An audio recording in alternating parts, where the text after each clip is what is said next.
Akhwati fillah rahimani wa rahimakunallah. Menghafal Al-Quran, subhanallah, itu adalah amalan dan ibadah yang paling agung di sisi Allah subhanahu wa ta'ala. Termasuk ibadah yang Allah sukai, ya Masya Allah. Maka dari itu, sebelum kita menghafal Al-Quran, maka kita pelajari dulu keutamaan dan urgensi kenapa kita harus menghafal Al-Quran.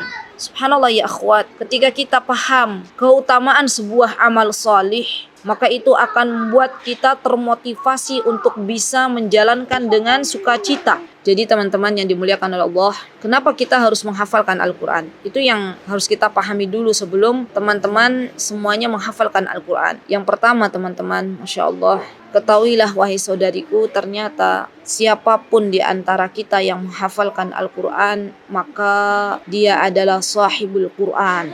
Ya subhanallah. Bahkan subhanallah, Allah subhanahu wa ta'ala akan memberikan kepada para sahibul Quran ini derajat yang begitu tinggi nanti di dalam surga. Subhanallah. Sahibul Quran adalah orang yang di dunia waktunya dihabiskan banyak untuk bermuamalah dengan Al-Quran. Ya subhanallah. Bahkan subhanallah teman-teman, yang namanya penghafal Al-Quran, dulu Rasulullah SAW memuliakan orang penghafal Al-Quran dan memilih yang paling pandai, yang paling banyak hafalan Al-Qurannya ialah yang menjadi seorang imam ya di dalam salat. Ya Masya Allah. Rasulullah SAW mengatakan, ya ummul qaum aqra'uhum li kitabillah. Dan yang mengimami sebuah kaum itu adalah yang paling aqra'. Dan para ulama mengatakan aqra' di sini adalah yang paling banyak ya menghafalkan kitabullah. Ya subhanallah. Bahkan ya teman-teman, Masya Allah, yang namanya Al-Quran ya. Bayangkan teman-teman, siapapun dari kita semuanya yang saat ini menjadi sahibul Quran, maka besok Al-Quran akan datang kepada para pembacanya ya Masya Allah di hari kiamat nanti, memberikan syafaat kepada pembacanya ya Masya Allah. Kalau kita di dunia, waktu kita dihabiskan untuk membaca Al-Quran, maka besok di akhirat ya Masya Allah, ia akan berkata kepada Allah subhanahu wa ta'ala, wahai Rabbku, dulu ketika dia di dunia, siang hari ia habiskan untuk beribadah puasa. Maka ibadah puasa pun dia datang untuk memberikan syafaat kepadanya ya subhanallah. Kemudian di malam hari kata Al-Quran, ia datang untuk membacaku ya subhanallah. Maka subhanallah, Al-Quran ini pun berkata kepada Allah azza wa jalla, sesungguhnya aku izinkan wahai Rabbku, aku ingin engkau mengizinkan diriku untuk memberikan syafaat untuknya ya subhanallah. Dan ketahuilah wahai akhwati fillah rahimani wa rahimakunallah, kita semuanya itu butuh yang namanya syafaat. Besok nih nanti di akhirat, satu sama lain di antara kita, walaupun kita di dunia dekat, kita sudah sibuk dengan diri kita masing-masing, dengan amalan kita masing-masing. Dan kita saat itu menanti-nantikan siapa yang akan memasukkan kita ke dalam surganya. Kita nanti akan menantikan syafaat, baik itu dari Rasulullah SAW ataupun dari Al-Quranul Karim ataupun dari ibadah puasa. Dan Rasulullah SAW menegaskan, iqra'ul Quran fa innahu ya'ti yawmal qiyamati syafi'an li ashabih. Subhanallah. Bacalah Al-Quran karena kelak nih besok Al-Quran akan memberikan syafaat kepada para sahibnya, pada orang-orang yang dia membaca Al-Quran di dunia ya subhanallah. Kemudian nanti, ya subhanallah, ketika para penghafal Al-Quran itu dimasukkan Allah ke dalam surganya setelah mendapatkan syafaat dari Al-Quran dan izin dari Allah subhanahu wa ta'ala, maka besok ketika berjumpa dengan Allah subhanahu wa ta'ala, ya subhanallah, dikatakan kepada para sahibul Quran, yuqalu li sahibil Quran, iqra wartaqi. Subhanallah, bacalah dan naiklah ke derajat surga yang paling tinggi. Warattil kama kunta turattilu fid dunya. Bacalah Al-Quran sebagaimana yang biasa kalian baca ketika di dunia. Nah ini pentingnya teman-teman, kenapa kita ketika menghafal Al-Quran, sebelum menghafal itu kita harus pelajari dulu bacaan Al-Quran kita dengan baik. Kita harus memasuki halaqah-halaqah tahsin. Kita harus mengamalkan bacaan Al-Quran kita dengan tajwid yang benar. Karena besok nanti orang-orang yang dia membaca Al-Quran dengan tartil, dengan tajwid yang benar, kelak akan membaca di hadapan Allah subhanahu wa ta'ala. Ya subhanallah. Dan Allah subhanahu wa ta'ala mengatakan, fa inna manzilataka inda akhiri ayatin taqra'u biha.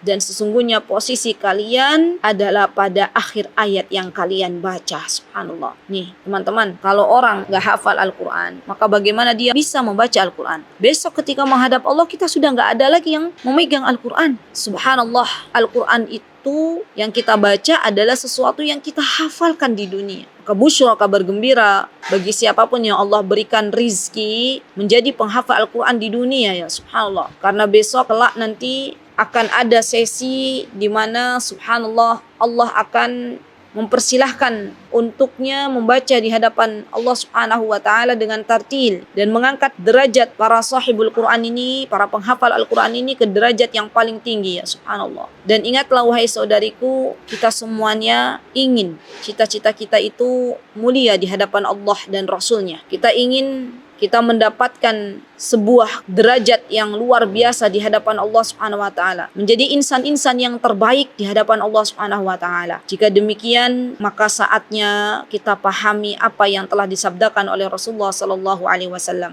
Kata Rasulullah SAW, khairukum man ta'allamal Qur'an wa 'allamah. Sebaik-baik kalian adalah yang mempelajari Al-Quran dan mengajarkannya. Lihat teman-teman, di sini yang namanya Al-Quran itu bukan cuman belajar, tapi lebih dari itu juga kita harus mengajarkannya kembali, ya subhanallah. Dan subhanallah teman-teman, terkadang ya yang namanya syaitan itu mereka tidak menyetujui, mereka tidak mau ketika ada hamba-hamba Allah yang berusaha untuk mengajarkan Al-Quran, sehingga mereka membisik-bisikan kepada orang-orang yang pernah belajar Al-Quran ketika akan mengajar Al-Quran, gak usah ngajar, toh bacaanmu juga tidak seperti syekhah fulana, tidak seperti ustazah fulana. Ya subhanallah, ini adalah godaan dari syaitan, ya akhwat. Karena saya berkata demikian, ada seorang ibu datang kepada saya, ya subhanallah, ketika Allah berikan kesempatan ia untuk belajar Al-Quran, ya subhanallah, kemudian datanglah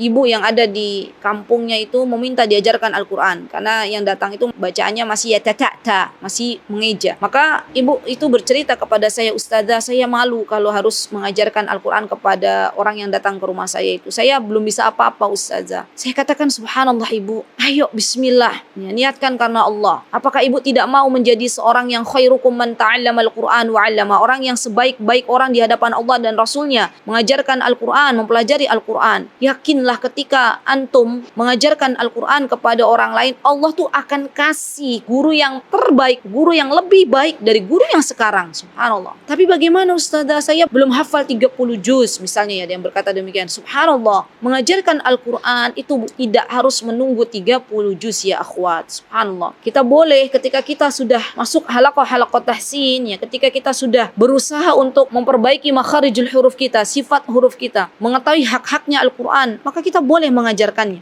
Dan juga jangan lupa yang namanya mengajarkan itu artinya kita harus mengamalkannya terlebih dahulu. Karena di antara hak Al-Quran itu kan kalau kita tahu membacanya, ya. Yang kedua itu mempelajarinya. Yang ketiga itu mengajarkannya. Yang keempat mengamalkannya. Dan yang kelima menghafalkannya. Ya, subhanallah. Teman-teman yang dimuliakan Allah, mungkin teman-teman pernah dengar sosok seorang tabi'in senior, ya. Beliau itu adalah Abu Abdurrahman As-Sulami. Nah, ini menjadi kisah yang sangat bagus, ya, yang perlu kita ingat. Jadi beliau itu adalah seorang ulama ahli Al-Quran, ya, yang mana beliau lahir pada waktu Rasulullah SAW masih hidup, tapi waktu itu beliau belum berjumpa, maksudnya masih bayi, ya. Jadi ayahnya beliau itu adalah seorang sahabat, dan beliau subhanallah nama beliau itu adalah Abdullah, ya, tapi yang tersohor, yang terkenal adalah kunyahnya Abu Abdurrahman As-Sulami.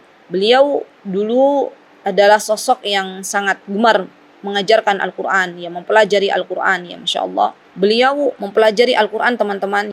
Abu Abdurrahman As-Sulami ini dari guru-guru terbaiknya, ya. Guru-guru terbaik beliau adalah Abdullah bin Mas'ud, Utsman bin Affan, itu guru-guru terbaik beliau. Zaid bin Thabit, Ubay bin Ka'ab. Dan kita tahu yang namanya Zaid bin Thabit, Abdullah bin Mas'ud belajar langsung dari Nabi kita Muhammad SAW. Dan Nabi Muhammad SAW belajar dari Jibril alaihissalam. Jadi subhanallah, kalau kita tarik sanadnya tuh deket banget sama Rasulullah SAW. Nah, ini beliau belajar dari para ulama Quran, ya, seperti Abdullah bin Mas'ud, ya, Ubay bin Ka'ab, Zaid bin Thabit. Dan beliau juga mengajarkan kembali, ya, subhanallah. Di antara murid beliau adalah Asim, yang mana nanti Asim punya murid namanya Hafiz. Makanya kita di Indonesia kan kita bacanya riwayat Hafiz an Asim. Di atasnya Asim itu gurunya adalah Abu Abdurrahman As-Sulami. Ya, bisa dipahami ya. Nah, Abu Abdurrahman As-Sulami ini teman-teman dulu beliau pernah tinggal di daerah Kufah. Ya, di daerah Kufah, karena kalau teman-teman baca sirah, ya dulu Ali bin Abi Thalib pernah memindahkan daerah kekuasaannya ke Kufah saking banyaknya para ulama di sana. Ya, subhanallah. Dan beliau mengatakan ya ketika beliau berada di Kufah, kemudian beliau berkata bahwasanya aku pernah mendengar dari Utsman bin Affan radhiyallahu an, ya sebuah hadis di mana Rasulullah sallallahu alaihi wasallam yang mengatakan khairukum man ta'allama al-Qur'an wa 'allamah. Maka dari itu kata beliau, kata Abu Abdurrahman As-Sulami ini, maka saya ketika mendengar hadis itu yang menjadi motivasi saya untuk tetap duduk ya di Masjid Kufah ini dan mengajarkan Al-Qur'an ya. Masya Allah ya teman-teman. Di para sahabat itu subhanallah kalau mendengar sebuah hadis itu bukan cuman mendengar dan menghafalkannya, tapi lebih dari itu mereka mengamalkannya ya. Masya Allah, Masya Allah, ya Allahu Akbar.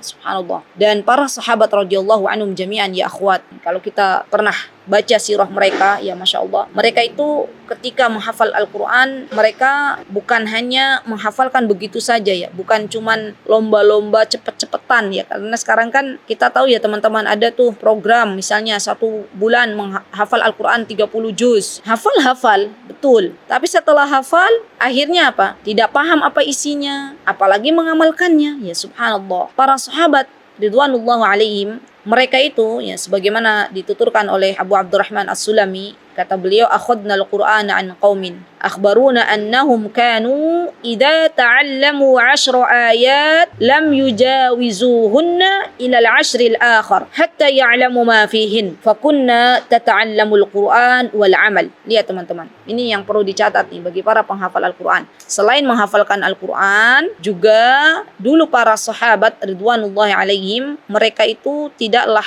melewati 10 ayat dari Al-Qur'an kemudian mereka kuasai, mereka mengerti tafsirnya, yang mereka pahami, mereka hafalkan, ya kemudian mereka amalkan. Nah, setelah mereka mengamalkan, baru mereka pindah ke 10 ayat berikutnya ya. Masya Allah, Masya Allah. Subhanallah. Bahkan metode ini ya teman-teman dipakai oleh Abu Abdurrahman As-Sulami untuk mengajarkan murid-muridnya. Jadi beliau tuh kalau mengajarkan murid-muridnya itu beliau ngajarinya pelan-pelan ya, ngajarin 5 ayat ya, kemudian dijelaskan apa maknanya, setelah itu baru diminta untuk diamalkan ya Masya Allah. Dan ini cara yang sangat luar biasa. Insya Allah nanti di akhir sebelum saya menutup kajian, saya sedikit ingin bercerita bagaimana semangatnya para penghafal Al-Quran dari negeri Singkit ya. Mudah-mudahan ini menjadi motivasi kita untuk bisa dekat dengan Al-Quran dan menghafalkannya. Baik, kita kembali ke yang tadi ya. Nah, di antara keutamaan menghafal Al-Quran teman-teman ya subhanallah adalah bahwasanya subhanallah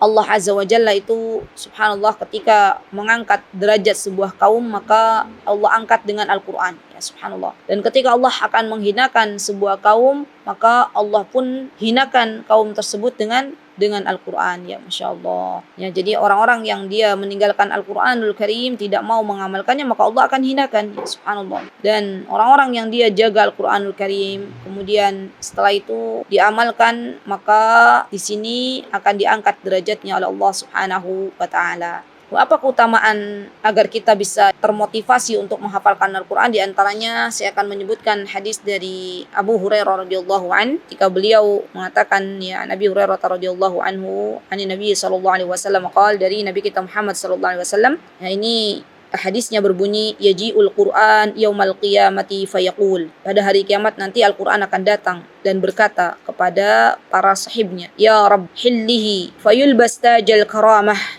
wahai Rabbku, pakaikanlah bagi para sahibul Quran mahkota kemuliaan. Summa yaqul ya Rabb zidhu, kemudian Al-Quran itu berkata lagi, wahai Rabbku, tambahkanlah. Fayulbasu hullatul karamah, maka Allah pakaikan perhiasan mulia kembali. Summa yaqul, kemudian Al-Quran berkata kembali kepada Allah, ya Rabb irda'an, ya Allah ridailah ia. Fayurda'an, maka Allah pun ridha kepadanya. Fayuqalu lahu iqra warqa, kemudian dikatakan kepada para sahibul Quran, iqra, bacalah, warqa, dan naiklah ke derajat syurga yang paling tinggi. Wa tuzadu bikulli ayatin hasanah, maka untuk setiap ayat yang dibacanya akan ditambahkan 1 kebaikan baginya. Subhanallah, Allahu Akbar. Betapa mulianya para penghafal Quran di sisi Allah Subhanahu wa taala. Ketika semua orang mengharapkan syafaat dari Al-Quran, ia akan mendapatkannya. Ketika kita semuanya ingin diangkat derajat kita kelak nanti di surga, maka para sahibul Quran pun akan mendapatkannya ya. Masya Allah, Masya Allah.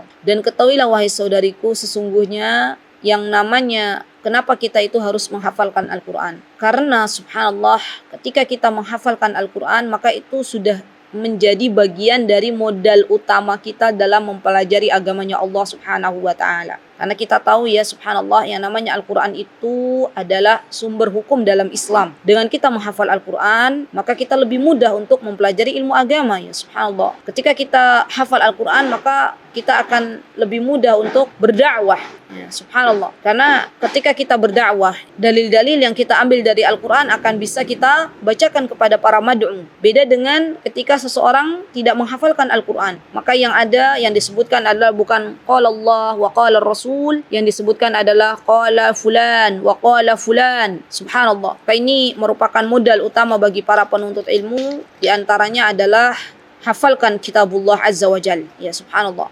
Dan subhanallah teman-teman, kalau kita lihat para ulama ya, seperti Imam Syafi'i rahimahullahu ta'ala, Imam Ahmad rahimahullahu ta'ala, Imam Malik rahimahullahu ta'ala, dan Imam Abu Hanifah rahimahullahu ta'ala, mereka semuanya orang-orang yang menghafalkan Al-Quran ya, Masya Allah, subhanallah.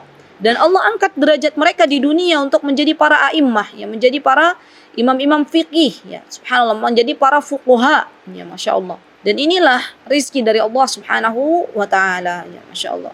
Dan bagi siapapun yang Allah berikan rizki untuk bisa menghafalkan Al-Quran, maka sesungguhnya ya subhanallah, ia menjadi bagian dari hamba-hamba Allah yang menjaga Al-Quran tersebut di dalam dada-dadanya ya, Masya Allah. Karena kita tahu bahwasanya Allah yang akan menjaga Al-Quran ya, setelah Allah menurunkannya ya subhanallah. Akhwati fillah rahimani wa rahimakunallah. Maka dari itu, setelah kita tahu ya akan pentingnya menghafalkan Al-Quran yang begitu luar biasa, saatnya kita mengetahui ya subhanallah apa yang harus kita lakukan sebelum kita menghafalkan Al-Quran. Di antara yang paling penting nih teman-teman, dan ini mungkin yang banyak terlewat ya oleh kita para penghafal Al-Quran. Kita semangat ya, ada daurah hafalan Al-Quran ya, kita ikut, tapi ternyata kita lupa untuk yang satu ini. Di antaranya ya akhwat, sebelum kita menghafalkan Al-Quran, maka luruskan niat kita, luruskan niat kita ya subhanallah, ikhlaskan niat kita. Allah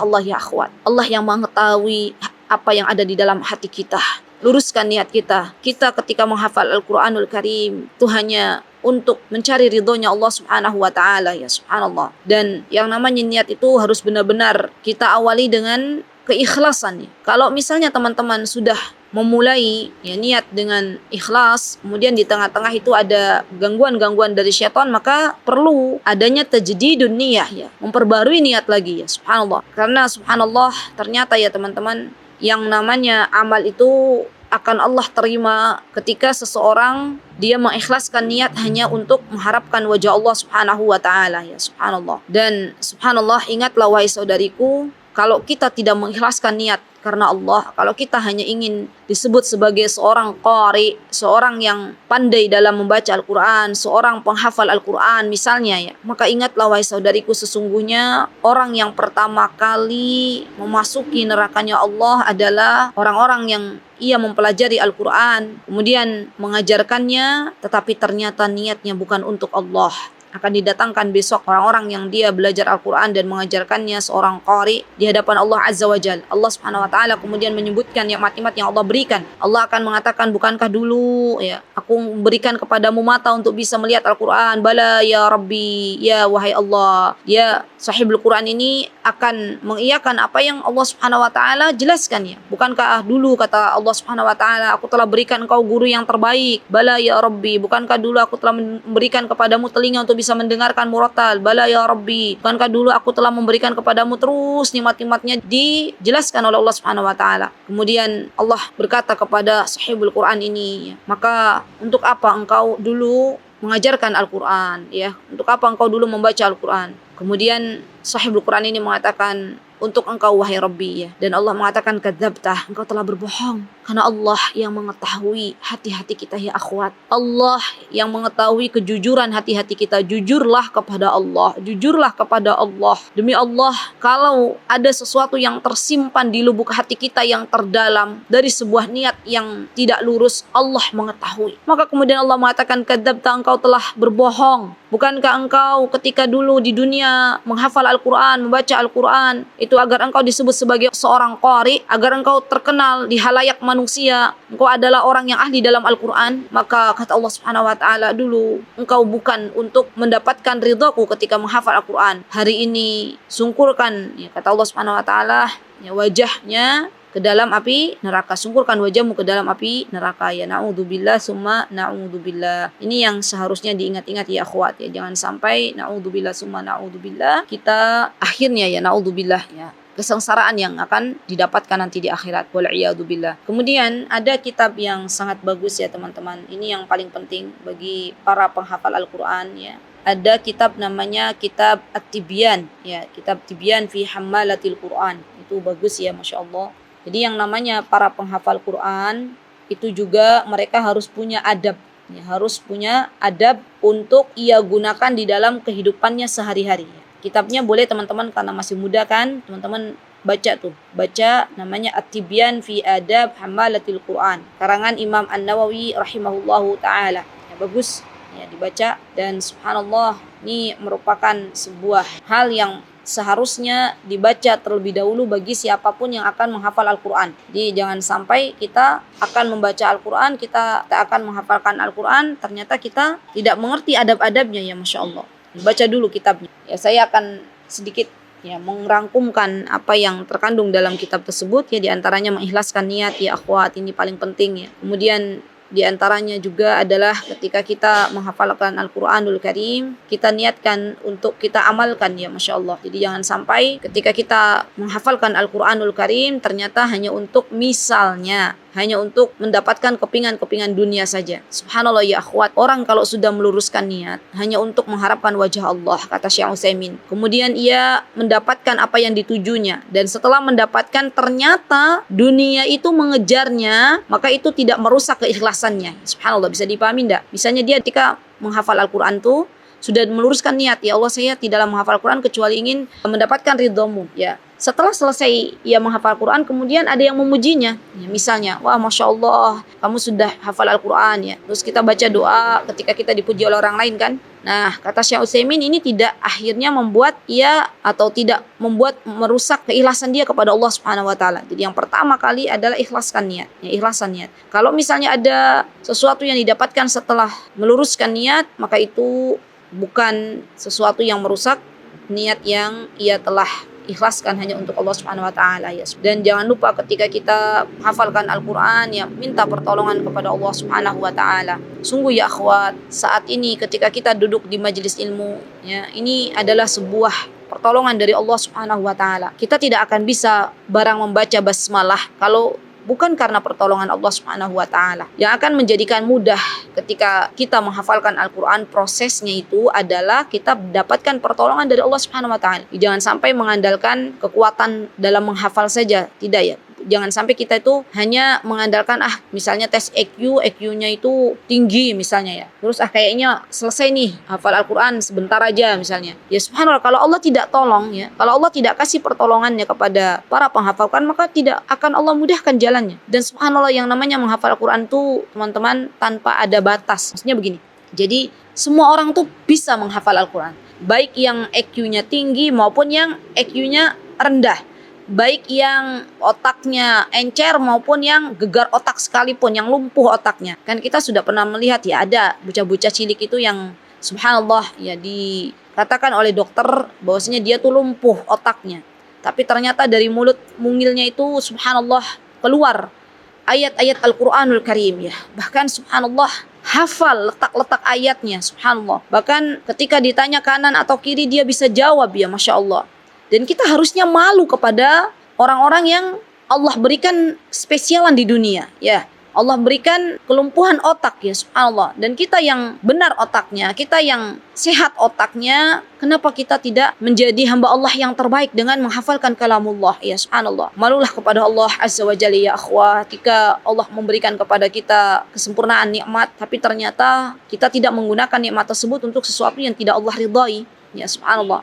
Dan yang namanya menghafal Al-Quran itu teman-teman ya Masya Allah, itu subhanallah adalah rizki dari Allah subhanahu wa ta'ala. Orang kalau sudah meluruskan niat ya akhwat, mau Allah kasih berapa saja, itu sudah gak peduli. Mau dikasih, Allah kasih kita 1 surat untuk menghafal Quran, gak apa-apa ya alhamdulillah. Allah kasih kita misalnya setengah juz untuk bisa hafal Quran, alhamdulillah. Terus subhanallah, orang-orang yang dia bisa bersyukur kepada Allah ketika diberikan hafalan Al-Quran, berapapun yang Allah berikan, maka dia akan nikmat dalam prosesnya ya, menjalankannya itu akan nikmat ya subhanallah. Bahkan ya yang namanya hafalan Al-Quran itu tanpa mengenal batas. Ada kisah nenek-nenek itu yang dia memulai menghafal Al-Quran di usia 60 tahun. Bisa dibayangkan nggak? 60 tahun tuh sudah jadi mbah-mbah, mulai dia menghafalkan Al-Quran dan selesai di usia 80 tahun ya akhwat. 20 tahun dihabiskan waktunya untuk menghafalkan Al-Quran dan selesai atas pertolongan Allah subhanahu wa ta'ala ya subhanallah. Subhanallah, maka dari itu yuk bagi kalian yang masih muda ya, apalagi bagi kalian yang masih sangat-sangat belia, hafalkan Al-Quran. Karena sesungguhnya subhanallah Al-Quran akan Allah campurkan dalam darah-darah kita, dalam tulang belulang kita ya Masya Allah. Dan subhanallah yang namanya Al-Quran itu teman-teman akan memberikan banyak keberkahan di dalam kehidupan kita ya subhanallah. Ini yang paling penting ketika kita menerapkan adab-adab Al-Quranul Karim ya subhanallah. Baik, setelah kita paham apa yang menjadi motivasi kita untuk menghafalkan Al-Quran, dan setelah kita pahami adab-adab dalam menghafalkan Al-Quran dan apa yang perlu kita persiapkan ya sebelum kita menghafalkan Al-Quran. Tadi kan niat ikhlas, kemudian adab-adab, belajar tahsin juga ini penting banget nih teman-teman. Karena subhanallah yang namanya belajar tahsin itu juga butuh proses ya, nggak hanya belajar tahsin sih ya, semua proses pembelajaran tuh membutuhkan waktu yang lama. Imam Syafi'i rahimahullah pernah mengatakan, ala la tanalul ilma illa bisittatin saumbika an tafsiliha bibayanin dakai wa hirsi wasdibarin ya, nanti wabulghatin. Kemudian beliau mengatakan watuli zamanin, tuli zamanin ini adalah waktu yang lama ya Masya Allah. Yang namanya belajar sebelum kita menghafal Al-Quran tuh ya akhwat, perbaiki dulu bacaan Quran kalian, tahsin, ambil guru terbaik. Yang namanya guru itu kita minta dari Allah subhanahu wa ta'ala, berdoa minta sama Allah, ya Allah berikan saya guru terbaik ya, berikan saya guru terbaik. Semakin guru itu banyak mengoreksi kesalahan kita, artinya subhanallah itu adalah guru yang sangat-sangat luar biasa. Di dalam level mencari guru tahsin tuh jangan cari guru yang gak banyak ngoreksi gitu ya, yang kayaknya bacaan Al-Quran saya sudah bener deh, buktinya gak dikoreksi. Cari guru yang terbaik subhanallah. Dan alhamdulillah bini'matihi tatimus salihat, di masa pandemi ini hikmahnya ya Masya Allah, ada banyak Masya Allah guru-guru terbaik ya, baik itu dari dalam negeri maupun dari Timur Tengah ya Masya Allah, yang membuka halaqah-halaqah Quran ya subhanallah, untuk kita bisa belajar tahsin Al-Quran langsung dari orang-orang yang memang subhanallah ahlinya ya Masya Allah. Ya akhwat, yang terjadi di negara kita yang kita cinta ini ya, saya pernah diceritakan oleh seorang ibu ya, beliau bilang, katanya ustadzah saya tuh miris ketika berada di halaqah tahsin. Awalnya tuh 10 orang ya ustadzah ya, terus lama-kelamaan karena gurunya itu banyak mengoreksi ya, lama-kelamaan tinggal 5 orang ya, akhirnya katanya ibu itu sekarang tinggal 3 orang, saya sama 2 teman ya Masya Allah. Subhanallah. Jadi yang namanya tahsin itu perlu yang namanya istiqomah ya akhwat ya, continue ya Masya Allah. Sampai kapan ya akhwat kita belajar tahsin, memperbaiki bacaan Al-Quran, sampai kita kembali kepada Allah, sampai kita diwafatkan oleh Allah subhanahu wa ta'ala. Subhanallah. Dan ini sangat-sangat penting, jangan sampai ya akhwat kita mendahulukan menghafal Al-Quran tapi bacaan Al-Qurannya gak benar. Banyak terjadi di pondok-pondok pesantren ya, atau di tempat-tempat tahfidz tuh, ketika ditanya ya berapa hafalan Al-Quranmu, 30 juz, berapa hafalan Al-Qurannya, 15 juz, pas baca subhanallah sifatnya ndak ada, makhrajnya ndak ada ya, panjang pendeknya juga berantakan ya Masya Allah. Kalau demikian keadaannya ya subhanallah, maka akan dimulai dari awal lagi ya. Karena pernah ada kejadian ya, seorang syekho itu ketika tahu muridnya sudah hafal 30 juz tapi bacaannya nggak benar semua ya, maksudnya nggak benar tuh tajwidnya nggak dipakai gitu loh, bacaannya terlalu cepat, kata syekho dimulai dari awal lagi. Jadi dimulai dari pondasi lagi, dari awal lagi. Ini nasihat untuk diri saya dan teman-teman, sebelum menghafal Al-Quran perbaiki dulu bacaan Al-Quran kita dengan baik kalau bisa kita musyafahah, kalau kita yang namanya tahsin tuh kalau kita bisa langsung berjumpa dengan guru kita itu jauh lebih baik ya, jauh lebih baik karena nanti guru kita akan melihat mulut kita apakah benar, sudah benar letaknya ya atau belum ya. Kalaupun misalnya nggak ada guru yang bisa kita jumpai misalnya, maka boleh juga dengan via online. Subhanallah. Baik ya akhwat, setelah kita mengetahui apa yang mesti kita lakukan sebelum menghafalkan Al-Quran, maka saya akan coba memaparkan sedikit ya metode yang dipakai oleh para penghafal Quran di negeri Singkit, Mauritania. Teman-teman boleh pilih metode apa yang sekiranya teman-teman cocok, boleh dipakai. Ini hanya sekedar sharing aja ya teman-teman ya, Masya Allah. Jadi orang-orang yang ada di negeri Singkit di Mauritania itu teman-teman, mereka itu adalah orang-orang yang sangat-sangat cinta dengan Al-Quran. Di Singkit itu kalau usia 7 tahun belum hafal Al-Quran itu adalah sebuah aib bagi keluarga. Dan Singkit itu kalau teman-teman buka di peta, Singkit itu ada di Afrika ya, di negeri Afrika ya, sebuah suku di padang pasir di Afrika ya. Dan Singkit itu tepatnya berada di Mauritania ya, Masya Allah, berbatasan dengan Maroko. Nah, Singkit sampai sekarang itu terkenal dengan kekuatan ingatannya yang begitu luar biasa sampai sekarang. Jadi subhanallah, mereka itu subhanallah seperti Imam Bukhari pada zamannya Imam Bukhari. Mereka kalau menghafal Al-Quran tuh sangat luar biasa ya, Masya Allah. Bahkan adat di sana ya, kebudayaan di sana itu kalau misalnya seorang anak pertama misalnya dia sudah menghafal Al-Quran ya, maka dia harus punya tanggung jawab nih. Apa tanggung jawabnya? Tanggung jawabnya adalah bagaimana caranya dia bisa mengajarkan Al-Quran itu kepada adik-adiknya. Ya, jadi awalnya ibunya dulu yang bekerja keras ya. Waktu hamil, wanita-wanita Singkit ini biasa menghabiskan waktu luangnya untuk membaca Al-Quran, menghafalkan Al-Quran dan memurojaah Al-Quran. Dan subhanallah, ketika mereka menyusui anak-anak mereka, ya, ketika mereka menggendongnya, mereka juga melantunkan ayat-ayat Al-Quran, ya, tilawah, ya, Masya Allah. Dan nanti ketika misalnya anak-anaknya sudah mulai menghafal Al-Quran, maka mereka terus memantau ya hafalan anak-anak mereka ya, Masya Allah. Nah, metode yang dipakai di Singkit itu teman-teman, jadi mereka mulai mengajarkan anak-anak membaca Al-Quran itu dimulai dari usia dini, biasanya usia-usia 5 tahun lah ya. Anak-anak itu diajarkan huruf-huruf, kemudian harakatnya ya, sampai tidak terbata-bata, jadi terus ya diulangi ya, Masya Allah. Dan Masya Allah teman-teman, ini juga penting ya bagi kita untuk bisa mengajarkan anak-anak kita dengan mengenalkan huruf-huruf Al-Quran ya, Masya Allah. Dan ada buku yang bagus yang ini dipakai juga oleh anak-anak kami, oleh putri-putri kami. Bukunya namanya Fathur Rahman. Itu bagus, saya sudah lihat. Kalau Iqra kan hanya belajar langsung A, Ba gitu ya, A, Ba, Bata. Itu langsung baca ininya. Misalnya alif fathah A gitu ya. Dia langsung tahu. Oh, alif fathah A dibacanya A. Ya, alif kasroh I dibacanya I. Nah, setelah mereka paham baca tulis Al-Quranul Karim, maka kemudian yang dilakukan oleh mereka itu teman-teman, oleh orang-orang Singkit itu adalah mereka membaca Al-Quran tersebut. Kemudian setelah mereka membaca Al-Quran, maka langkah yang selanjutnya adalah mereka menuliskan Al-Quran itu teman-teman di lauh-lauh, istilahnya kayak dari kulit-kulit itu loh, mereka tulis sampai mungkin perlu waktu lama ya dalam menulis, tapi inilah prosesnya mereka ya, subhanallah, prosesnya. Terus setelah ditulis dibacakan kepada syekhnya ya, setelah ditulis dibacakan, dibenarkan bacaannya benar enggak ini gitu ya. Nah, setelah syekhnya itu membenarkan bacaan Al-Qur'annya ya, Masya Allah, kemudian setelah itu baru ia mengulang-ulang hafalan Al-Qur'annya. Kurang lebih dalam mengulangnya orang-orang Mauritania itu teman-teman yang akan dihafal itu sebanyak 500 kali ya, 500 kali. Subhanallah, gimana enggak ngelotok ya bahasa kitanya kan. Lah teman-teman, kita itu paling banter ya, ada enggak sih teman-teman dalam menghafal Quran itu 100 kali ya. Ini 500 kali ya, subhanallah. Terus saja dibaca tuh. Ya, mereka dalam keadaan duduk, dalam keadaan santai, dalam keadaan, saya pernah lihat anak-anak kecil Mauritania di video itu, bapaknya itu sambil mau bawa air itu, karena kan mereka di Afrika itu airnya tuh nggak sesubur negeri kita ya, Masya Allah. Nah, mereka sambil ini ya, sambil ngantri ambil air bersih tuh mereka baca tuh, subhanallah.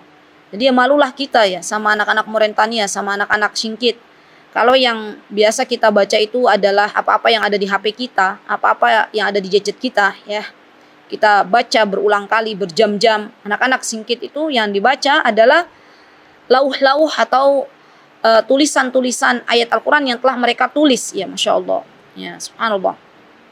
Dan subhanallah di hari yang kedua ya, setelah mereka sudah membaca 500 kali baru kemudian mereka storkan ke syekhnya ya, storkan ke syekhnya dan begitu seterusnya. Subhanallah. Nanti untuk murojaahnya ya, murojaah yang kemarin ya, mereka baca lagi murojaah itu dari halaman yang mereka pernah hafalkan sebanyak 150 kali. Masya Allah, luar biasa ya orang-orang Singkit ini teman-teman. Subhanallah, subhanallah. Jadi hari pertama 500 kali pengulangannya hafalan baru. Hari kedua hafalan baru diulangi 500 kali, sama hafalan lamanya juga diulangi 150 kali. Nah nanti hari ketiga itu ada hafalan baru lagi kan, 500 kali lagi. Nanti hafalan yang kemarin baru dihafal diulang 150. Hafalan yang jadi kan misalnya hari pertama 500 ya, hari kedua 500 dan 150. Berarti kan hari ketiga nih dia dapat misalnya satu halaman. Nah di hari ketiga ini satu halaman yang dia baca, yang anak-anak Mauritania pakai itu 500 kali. Terus mereka setorkan juga yang kemarin yang di hari kedua dia baca 150 kali. Dan yang dia baca di hari pertama itu sebanyak 75 kali. Dan hari keempat yang di hari pertama dia pernah hafalkan diulang 10 kali. Yang di hari kedua 75 kali. Yang hari ketiga 150 kali. Yang di hari keempat yaitu hafalan baru yaitu 500 kali ya Masya Allah. Jadi subhanallah kalau kita tambahkan ya teman-teman, 500 tambah 150 650 tambah 10 750 tambah 75 ya, berarti lebih dari 700 kali ya mereka tuh baca ya Masya Allah. Dan subhanallah luar biasa ya teman-teman, hafalan mereka itu sangat melekat ya Masya Allah, saking kuatnya ya subhanallah. Mereka itu kadang orang anak-anak Mauritania itu lagi tidur aja ngigonya itu bacaan-bacaan Al-Quran ya Masya Allah, Masya Allah, ya Allahu Akbar ya Masya Allah. Ini luar biasa ya Masya Allah. Ini menjadi motivasi bagi kita kalau kita baru menghafalkan Al-Quran kemudian baru mengulangin 500 sudah capek tuh anak-anak Mauritania 500 kali ya Masya Allah. Kemudian saya juga akan bercerita sedikit tentang seorang syekh yang bernama Syekh Abdul Qayyum hafizahullah. Beliau itu dosen di Fakultas Hadis ya Universitas Islam Madinah. Beliau pernah mengatakan ya Masya Allah bahwa di Masjid Nabawi itu teman-teman ada seorang syekh dari Singkit. Jadi di Masjid Nabawi itu ada seorang syekh yang luar biasa ya dari Singkit. Beliau menghafalkan Al-Quran di Masjid Nabawi. Ya subhanallah. Kemudian Syekh Abdul Qayyum ini bertanya kepada Syekh yang dari Singkit ini, hafalan Al-Quran kalian itu sampai masuk ke dalam urat-urat kalian tuh bagaimana caranya ya Masya Allah. Dan orang Singkit itu subhanallah bercerita ya kepada Syekh tersebut ya, bahwasanya di negara kami itu yang namanya orang menghafal Al-Quran itu udah biasa. Mungkin kayak kalau di kita itu udah lulusan SD kan, kita kan misalnya anak kecil kelas berapa dek gitu ya, kelas 6 misalnya, oh udah lulus, mau lulus bentar lagi ya, itu kan biasa kan. Nah sama di sana juga, orang kalau sudah selesai Al-Quran ya, menghafalkan Al-Quran, maka itu bukan sebuah kebanggaan tersendiri kayak di kita, bukan. Tapi itu adalah sebuah hal yang biasa. Dan menjadi malu kata Syekh yang dari Singkit ini kalau sampai akhirnya tidak mau menghafal Al-Quran. Bahkan beliau itu pernah bercerita ya, kata beliau di Singkit itu ada seorang penggembala ya teman-teman ya, penggembala nih ya. Mereka di Singkit itu ada seorang penggembala yang mana dia itu kalau mengembalakan gembalaannya ya, itu juga sama ya, ketika yang namanya orang menggembala itu kan kadang nungguin kambing-kambingnya untuk makan begitu kan. Nah sambil nunggu tuh ya sambil ngafalin Quran ya Masya Allah, Masya Allah. Nanti kalau sudah pulang dari menggembala di sore hari baru kemudian ia setorkan ya kepada syekhnya ya Masya Allah. Ini luar biasa ya Masya Allah. Dan teman-teman, saya tuh masih ingat dulu saya punya seorang syekh di Yaman. Beliau juga pernah bercerita, kata beliau di Madinah itu kalau misalnya ada seorang syekh nih ngajar ya di Madinah, terus mau menyebutkan hadis syekh kami, salah satu pendidikan yang beliau pernah mengenyam di Madinah ya, di Universitas Islam Madinah. Kata beliau, dulu tuh kalau guru beliau ya kalau ngajar terus beliau tuh gurunya tuh lupa gitu loh. Hadis ini terletak di nomor berapa dari Sahih Bukhari, kata syekhnya, beliau panggil aja orang Singkit, ada nggak orang Singkit di sini gitu ya, ada nggak orang Moretania di sini, dipanggil lah, kamu tahu nggak hadis ini terletak di mana gitu ya. Terus subhanallah kayak Mbah Google itu langsung jawab di nomor sekian di bab ini, masya Allah ya, masya Allah, di luar biasa ya, masya Allah anak-anak orang-orang Singkit itu ya, masya Allah ya, Allahu Akbar ya, masya Allah. Nah ini teman-teman harusnya menjadi sebuah pelajaran penting ya bagi kita, bahwasanya yang namanya Al-Quran itu adalah sesuatu yang Allah akan mudahkan. Walaqad yassarnal Qur'an ya, subhanallah, Allah akan mudahkan Al-Quran itu untuk kita banyak mengingat Allah subhanahu wa ta'ala ya, masya Allah. Semoga Allah subhanahu wa ta'ala menjadikan kita semuanya menjadi keluarganya Allah ya, karena orang-orang yang menghafal Quran ini juga adalah ahlullahi wa khassatuh ya, ahlunya Allah ya, keluarganya Allah subhanahu wa ta'ala. Dan semoga Allah memberikan kepada kita keikhlasan dalam menghafalkan Al-Quran ya. Semoga Allah subhanahu wa ta'ala mengangkat derajat-derajat kita baik di dunia maupun di akhirat, dan semoga kita semuanya kelak dikumpulkan oleh Allah subhanahu wa ta'ala di surga Firdaus tertinggi. Amin, Allahumma amin. Baik, itu yang bisa saya sampaikan teman-teman. Jika ada yang benar datangnya dari Allah subhanahu wa ta'ala, dan jika ada yang salah pastinya datang dari saya pribadi. Saya mohon maaf yang sebesar-besarnya. Aqulu qouli hadza wastaghfirullah li wa lakum wa akhiru da'wana anil hamdulillahi rabbil alamin. Wassalamualaikum warahmatullahi wabarakatuh.